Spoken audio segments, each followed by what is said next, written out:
Olá, amigos. Meu nome é Giovanni Paturi Gonçalves. Estamos conversando aqui hoje um projeto de podcast na Rádio Renascer, 87.9 FM. Esse programa que vai sair aos domingos e você vai ter também disponível na nossa plataforma de YouTube. Hoje estamos aqui com a nossa primeira convidada, Daniele Paturi, do Nascimento. Ela que é mestre em administração. Ela hoje tem uma licenciatura de História e também está atualmente lotada na DICOM da Universidade Federal de São João del Rei. Hoje vamos falar um pouco de ensino superior público e privado. O nosso intuito do podcast ele é trazer conteúdo e mostrar às pessoas, assuntos temáticos e talvez tirarem dúvidas que as pessoas não tenham conhecimento de tal área. E vamos começar, Tudo bem com você, Daniela? Tudo bem, eu queria agradecer esse convite e torço muito para que o programa alcance êxito e que traga informação para a região de diversas temáticas. Queria agradecer aqui a sua presença, Vamos fazer as perguntas, começar. Como que foi a sua trajetória? Você hoje está graduada, nos dias atuais, trabalha na DICOM, na UFCJ. Você está querendo falar no contexto profissional, como Exato. Isso contribui. Então, o que acontece? Quando uma pessoa tem uma formação em nível superior, no meu caso eu tenho duas, que eu sou graduada também em administração, e eu trabalho hoje na área de legislação de ensino, trazendo informação ao corpo discente da universidade. É muito importante, às vezes, a formação superior para você compreender os diversos caminhos que vai percorrer aquele discente quando entra no ensino e as diversas dificuldades.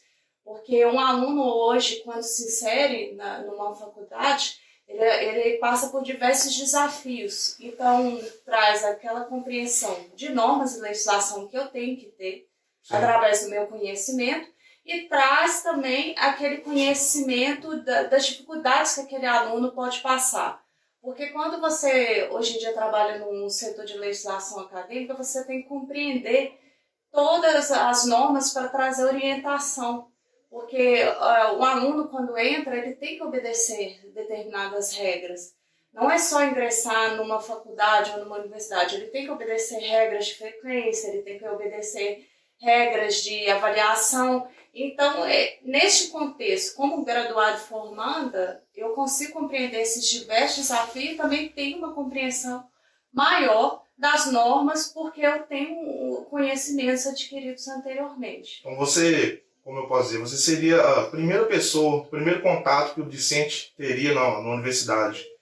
Hoje sim, na Universidade Federal de São João del Rei, porque a unidade a qual eu trabalho, ele recebe o aluno.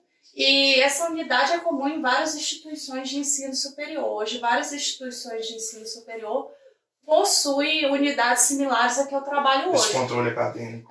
Algumas vão chamar de controle acadêmico, outras de secretaria universitária. Cada local ele denomina de alguma forma. Certo.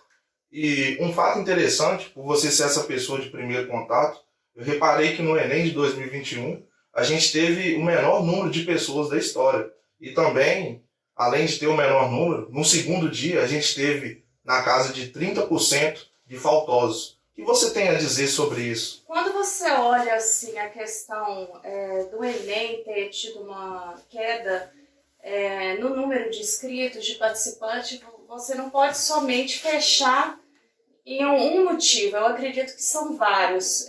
O principal, eu acho que muitos ainda não sabem a importância do Enem para a inserção no ensino superior. Hoje, quando você vai inserir numa universidade pública, a maioria das instituições não fazem mais os vestibulares próprios. Muitos utilizam a nota do Enem e a inscrição no programa SISU. E muitas universidades e faculdades particulares possui bolsas de estudos como ProUni, FIES, que é condicionada à realização do Enem. Ou seja, quanto maior você obtiver a nota do Enem, mais chance você tem de pegar uma bolsa de estudos numa faculdade particular.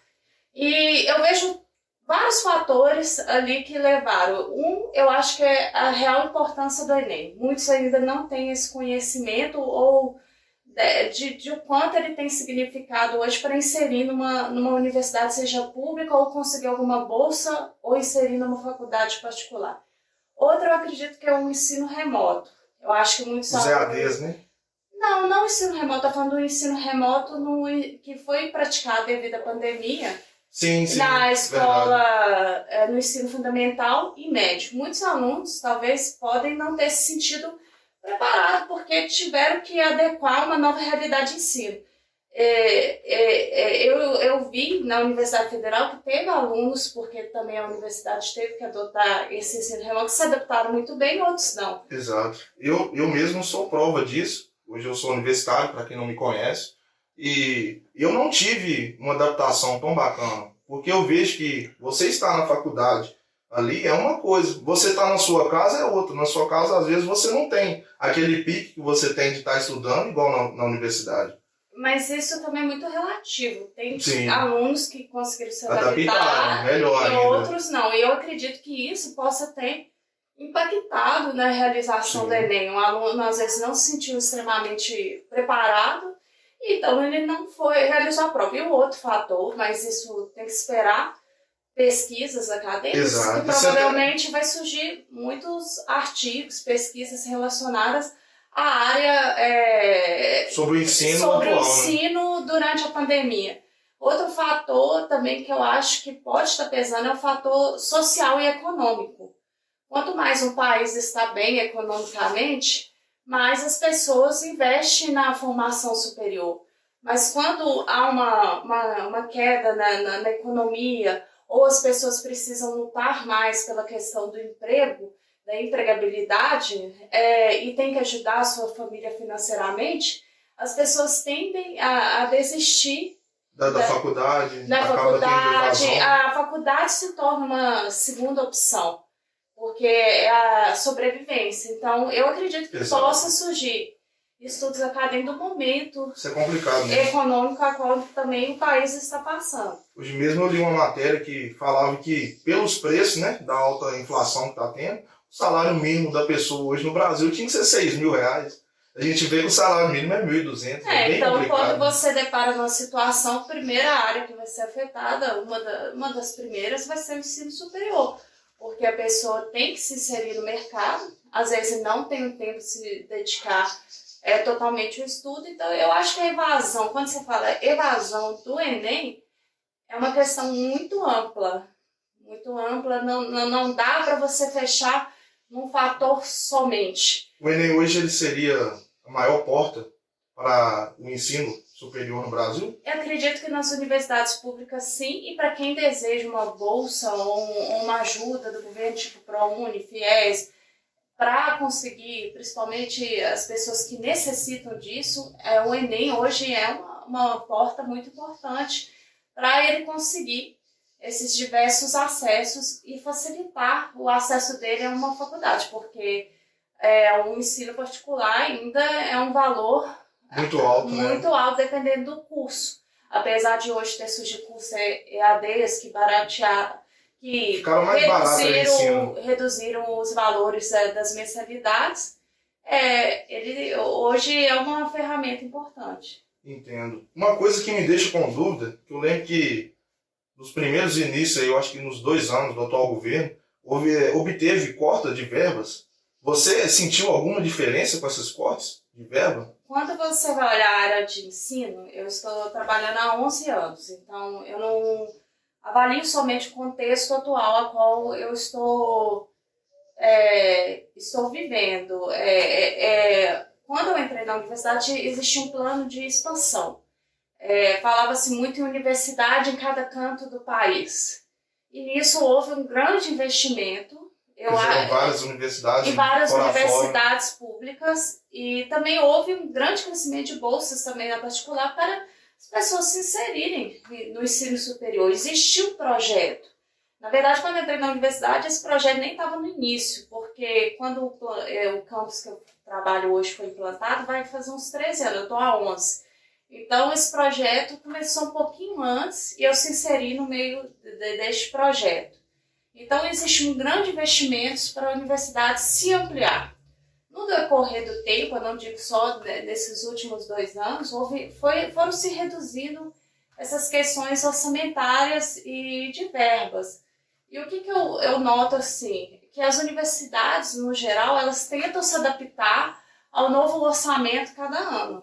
Então, sim, cada ano é uma batalha, é uma coisa diferente, né? Ninguém sabe como vai ser. Cada ano tem que ter uma readequação, como novas cortes, talvez reduzir os salários dos colaboradores, diminuir o valor da bolsa e ampliar, porque em universidades federais tem algumas bolsas para pessoas carentes. Então você tem que ter, né? A gente vê hoje, para mim, por exemplo, eu acho que a maior dificuldade da pessoa não é entrar na faculdade. A maior dificuldade do aluno hoje, do universitário, da pessoa que esteja cursando uma universidade pública ou privada, é se manter, né? Porque é bem caro. A pessoa tem a alimentação, a pessoa tem o transporte, igual, por exemplo, a maioria das faculdades públicas, elas são integral. Então a pessoa tem que ficar ali de 8 horas da manhã até 5 horas da tarde. Então ela não consegue estudar e trabalhar ao mesmo tempo. Eu acho bem complicado essa questão. Mais difícil eu acho que é se manter. Você concorda com isso? Na verdade, você pode ver os desafios são tanto no ensino superior particular quanto público. Quando você chega no ensino particular superior, às vezes tem uma questão de evasão muito forte, que é a mensalidade. Muitas pessoas às vezes não conseguem continuar o pagamento daquela mensalidade e ela tem que sair do curso, às vezes que ela tanto sonhou, tem que trabalhar, ou tem que ajudar os familiares. E na pública, ainda como eles têm uma questão de práticas muito forte e tem uma questão de pesquisa muito forte, às vezes eles têm horários integrais também, que às vezes a pessoa, alguns podem sentir uma certa dificuldade de se manter. Então, acho que o desafio da graduação, tanto no ensino superior público quanto privado, ainda no geral é um desafio para a sociedade, porque a pessoa tem que abrir mão de lazer, tem que abrir mão de questões pessoais, tem que ter um apoio familiar, porque quando você vai se inserir naquele contexto, se você vai seguir uma vida acadêmica, você tem que dedicar quase que o seu tempo integral para conseguir aquele objetivo. E também como o projeto de expansão, como eu citei anteriormente, de universidades, ele não foi se reduzindo, então acaba que até o lançamento de novos cursos fica dificultado na área pública. Fica meio complicado. Fica complicado. E também você tem que ter, para ter os diversos horários, ter um grande número de profissionais habilitados para dar aula nos diversos horários. Então, eu acho que o ensino superior em si é um desafio. Um desafio muito grande. Você acha que hoje o ensino no Brasil vale a pena a pessoa fazer uma graduação, dela tá se desafiando, né? Nisso? Falar, vou fazer uma faculdade. Você acha que compensa no Brasil hoje fazer uma faculdade? Quando você vai olhar a classificação de cargos e salários no nosso país, ainda o ensino superior, ele traz uma compensação no quesito remuneração. Uma pessoa que tem nível superior hoje, ela provavelmente vai ter um salário maior do que uma pessoa que somente tem o ensino médio pela classificação de cargos e salários do nosso país. Então, o que acontece? Às vezes a pessoa fica frustrada porque ela não vai conseguir a início, e o Brasil tem a questão da experiência, que é exigida dos formandos, para se inserir no mercado de trabalho, no cargo a qual formou. Mas você dizer que não compensa no nosso país é porque hoje nós vemos que os jovens, o grupo de jovens, tem tido muito aquela ideia do influencer. Hoje as pessoas acreditam que muitos deles não têm formação, às vezes de nível superior, que aquilo vai trazer um grande retorno, mas não são todos que conseguem êxito. Não, é um caminho bem difícil. Êxito nesse caminho. E eu acredito que até uma pessoa que mexe com mídias sociais, que é um influencer, a escolaridade ajuda muito, porque nesse meio tem contratos jurídicos, tem tem questões financeiras, a pessoa pode aprender a cobrar um preço justo. Então, a faculdade e o nível superior traz um conhecimento, às vezes, que facilita suas negociações. Então, quando você fala se no nosso país compensa, eu acredito que sim, pela questão de classificação de cargo e salário existente, porque geralmente uma pessoa que tem nível superior vai conseguir uma remuneração melhor e vai ter uma sobrevivência melhor em nosso país. Entendo. Com toda a dificuldade aí, né, para concluir o ensino superior, muitas pessoas acabam concluindo esse ensino, e eu vejo que tem um problema muito grande aqui no Brasil, que muitas pessoas até optam por sair do Brasil, trabalhar em outros lugares, em questão de salário, né, remuneração. Vejo muita gente que fica ali 5, 6 anos estudando e acaba tendo uma frustração tão grande quando sai da faculdade e tem um salário de uma pessoa que, por exemplo, nunca graduou. Eu acho que isso é um fato interessante da gente estar aqui discutindo, né? Porque muita gente desiste do estudo para isso, falar, pô, vou estudar 5 anos, sendo que daqui 5 anos eu não vou receber aquilo que eu almejo. Vou começar recebendo ali R$2.000. Então, o que você pensa sobre isso? Desse salário que não é remunerado, não é daquela forma que a pessoa espera? Na verdade, quando você vai falar em remuneração no nosso país, é um contexto geral. Não é só para pessoas graduadas, tem o ensino médio. A classificação de cargos e salários do nosso país, ele é muito baseadas assim, em categorias, brigas por categorias. E eu também tive a oportunidade no meu mestrado de escrever um artigo, e eu falava muito da gestão de competências. Eu acho assim que no nosso país, às vezes, porque não existe só as competências de conhecimentos, tem também de habilidades, de conhecimentos adquiridos sobre o exercício do trabalho. Então, quando você vai ver essa questão de competências no nosso país e os caminhos a percorrer, a se chegar a um cargo gerencial ou a evoluir dentro de uma empresa, eu acho que essas regras ainda no nosso país não são muito claras. E quando você visualiza que isso não é muito claro, aí as pessoas tendem a desanimar, que às vezes uma faculdade não compensa, porque nós temos ainda uma questão muito cultural e política no nosso país. Então, as empresas ainda é muito baseada na questão política e cultural. Então, eu acho que, por mais que seja, às vezes, a pessoa não veja essa recompensa ao início, ainda como um técnico agropecuário, engenheiro agrônomo, geralmente vai ter uma classificação maior para aquela pessoa ter nível superior. Dizer que é fácil, não é. Mas eu ainda acredito no nível na graduação como um caminho para ter um maior reconhecimento e uma renda maior. Conhecimento hoje em dia é primordial, né? Acredito aí que com o estudo já está difícil, sem estudo ficou mais complicado ainda. Queria dar um recado aqui para o pessoal que está nos escutando, os telespectadores, para seguir a gente, dar o like lá no canal do YouTube, a Rádio Renascer FM. E esse foi o nosso primeiro podcast. Espero que aqui tenhamos muitas pessoas, né? Muitos diálogos legais.